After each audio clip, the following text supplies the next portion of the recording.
Assalamualaikum warahmatullahi wabarakatuh. Waalaikumsalam warahmatullahi wabarakatuh. Sebelum kita mulai pembelajaran, lebih baik kita membaca doa sebelum belajar.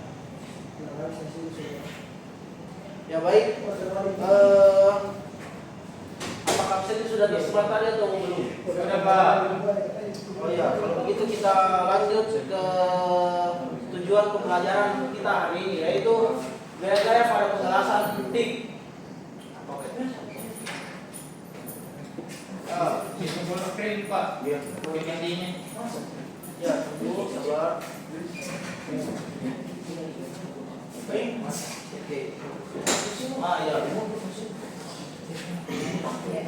Pengelasan tik atau konstan inner gas atau gas konstan adalah proses pengenalan pengelasan yang dikenal karena menghasilkan sambungan berkualitas tinggi dan presisi. Ini adalah metode yang disukai untuk material tipis dan logam non ferro, menawarkan kendali yang luar biasa terhadap unsur dan kolam gas. Mengapa pengelasan tik penting? Pengelasan tik menghasilkan kualitas yang tinggi, dengan kontrol yang maksimal serta fleksibilitas bahan. Adapun gaya-gaya pada plastik yaitu adalah gaya tarik, yaitu forehand welding, di mana obor ditarik menjauh di kolam las. Ini digunakan untuk laser penetrasi dangkal dan memberikan visibilitas yang baik.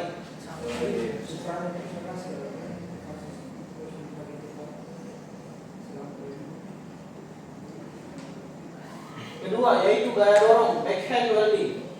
Obor didorong ke arah kolam las dan menghasilkan penetrasi yang lebih dalam dan digunakan untuk pasang akar dan sambungan tebal.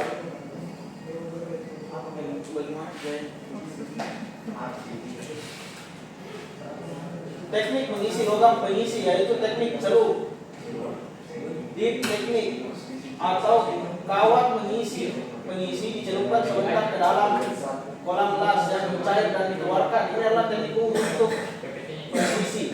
Dua yaitu teknik luncur atau lawyer teknik. Kawat mengisi diletakkan di sepanjang sambungan dan dialihkan secara terus menerus oleh musuh. Cocok untuk laser cepat dan sambungan rata. Gerakan obor, torch manipulation. Apa itu? Gerakan lurus untuk langsung maning tipis, terutama pada material tipis. Gerakan zigzag untuk mengisi celah yang lebih lebar, memastikan fungsi yang baik di kedua sisi. Gerakan melingkar atau U untuk mendapatkan penetrasi pengisian yang baik pada sambungan sudut atau V. Gerakan obor yang tepat sangat penting untuk mengendalikan lebar, maning las dan penetrasi. Posisi-posisi pengelasan ada 1F per 1G flat atau las datar pada permukaan horizontal, diaplikasikan untuk pekerjaan fabrikasi. 2F atau 2G horizontal, las horizontal pada permukaan vertikal atau horizontal, biasanya dipakai pada sambungan pipa atau struktur silinder. 3F atau 3G vertikal, las vertikal baik naik maupun turun. Sambungan ini biasa dipakai pada bejana tekan atau konstruksi.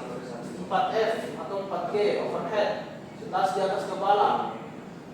Teknik ini adalah yang paling sulit untuk perbaikan dan pengerjaan khusus. Setiap posisi memiliki tantangan dan teknik penyesuaian tersendiri untuk mencapai laser yang berkualitas. Kesalahan umum dan solusi. Porositas, gas pelindung tidak cukup, kontaminasi permukaan. Pastikan aliran gas tepat dan bersihkan material. Penetrasi yang buruk, arusnya rendah, kecepatan pengelasan tinggi. Sesuaikan parameter dan pastikan sambungan yang benar. Konstan menyentuh kolam las. Pertahankan panjang unsur yang benar dan hindari menyentuh kawat pengisi. Adapun kiat praktis untuk pengenalan tik pengelasan tik yang sukses. Kuasai dasar, mulailah dengan posisi datar dan menggerakkan lurus sebelum mencoba teknik yang lebih kompleks. Kebersihan. Selalu pastikan material dasar dan kawat pengisi bersih dari minyak, karat, dan kontaminan. 2. Pilih gas pelindung yang tepat, argon adalah yang paling umum. 4. Gunakan kawat pengisi yang benar. Pilih kawat yang kompatibel dengan material dasar. 5.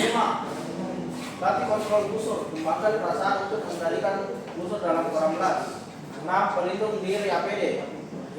Selalu gunakan helm las, sarung tangan, dan pakaian pelindung yang sesuai.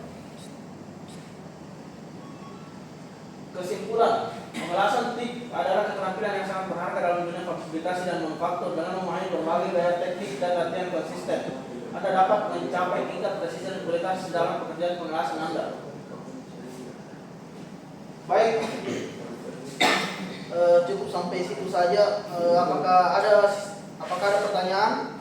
Ada Pak. Apa? Dari saudara Fadli.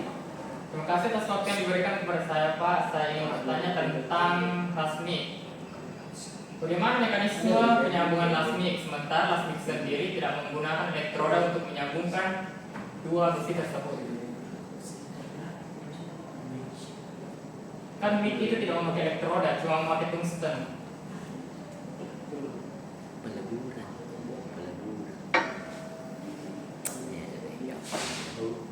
Keluar dari pembahasan yang saya bahas plastik.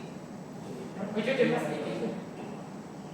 Pakai tungsten topik, tungsten. Oh iya, mau bilang tadi mic. Ya, salah sebut mungkin. Iya, tersebut. Kalau yang tidak salah kemarin yang saya lihat, plastik itu menggunakan panas dari apa itu, ada kepala torchnya itu,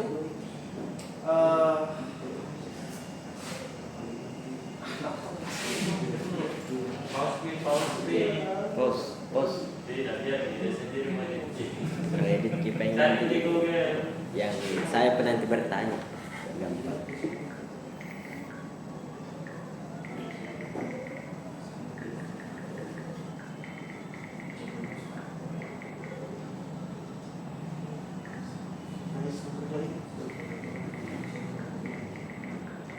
Yang berapa ini evaluasi kali ini? Yang tiga kan?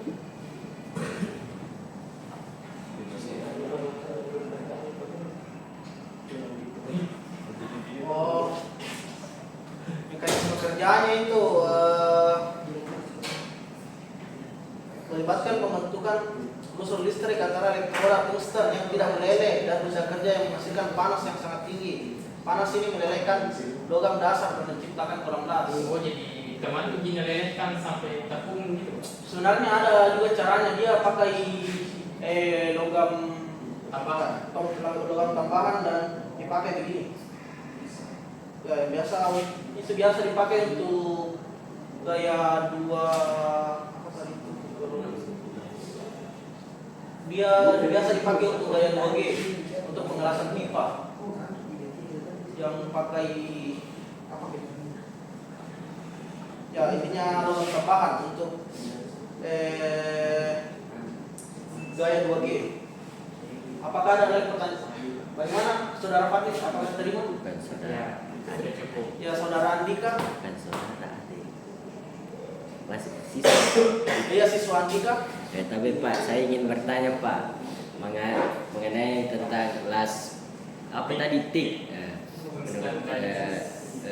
Pertanyaan saya Pak, bagaimana cara penggunaan las TIG di dalam pengelasannya Pak? Karena pasti harus menggunakan alat K3 kesehatan keselamatan kerja. Sedangkan di penjelasan di atas Bapak itu tidak menggunakan alat-alat K3. Saya ingin Coba bisa dulu. kenapa tidak ada penjelasan tentang menggunakan alat K3? Kayaknya kurang perhatikan kita. Iya. Ya baik Pak, mungkin saya tidak lihat. Coba dijelaskan yang mana tadi. Ya. Poin nomor 6. Apa itu Pak?